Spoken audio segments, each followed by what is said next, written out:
Sergeant Almog Shiloni laid to rest after succumbing to stab wounds. Funeral held for 25-year-old woman after West Bank attack. Biden says the U.S. will never allow Iran to have nuclear weapons. And the UN appoints Dutch general to head inquiry into Gaza war crimes.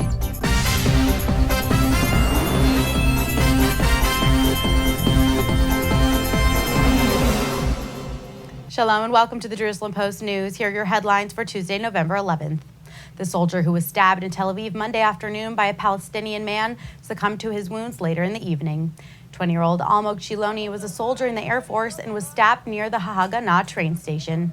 After his death, he was promoted to staff sergeant and his funeral took place at 2 p.m. on Tuesday at Jerusalem's Mount Herzl. The man who stabbed him was apprehended on the scene and was identified as 18-year-old Noor Aladdin Abu Hashia, who is illegally in Israel. Security forces later detained his father and 3 brothers in their home in the Askar refugee camp near Nablus. A young woman who was killed on Monday in a stabbing attack in the West Bank was laid to rest on Tuesday morning.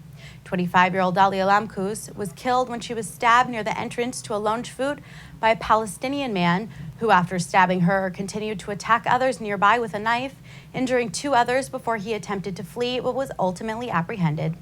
30-year-old Hebron resident named Maher Hamdi Hashalmon was named as the perpetrator after an investigation. He is a member of Islamic Jihad, and the organization later claimed responsibility for the attack. He was imprisoned in Israel between 2000 and 2005 for throwing a Molotov cocktail at an IDF patrol. Lamkis's funeral was attended by hundreds of people, including politicians. She was one of 6 children and worked as an occupational therapist for kindergarten children.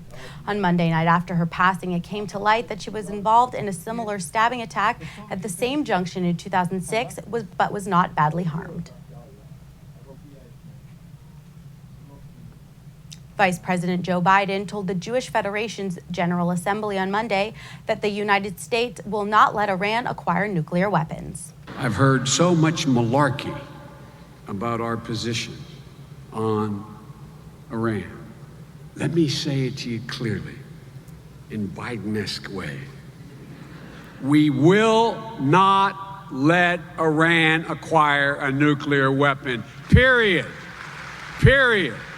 Period.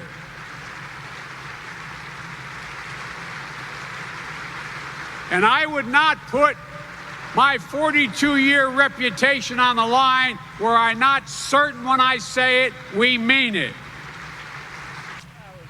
Biden continued and stressed that the bond between the U.S. and Israel is unbreakable despite bumps in the road. The Jewish Federation's General Assembly will conclude on Tuesday with a speech by Prime Minister Benjamin Netanyahu via satellite. The United Nations on Monday named a retired Dutch general to head an inquiry into attacks on United Nations facilities during Operation Protective Edge this summer. The Secretary General has established an internal and independent United Nations Headquarters Board of Inquiry into certain incidents that occurred in the Gaza Strip between the 8th of July and the 26th of August, 2014. The board will be led by Mr. Patrick Kammert of the Netherlands. It will review and investigate a number of specific incidents in which deaths or injuries occurred at and/or damage was done to United Nations premises. The board will also review and investigate incidents in which weapons were found to be present on United Nations premises.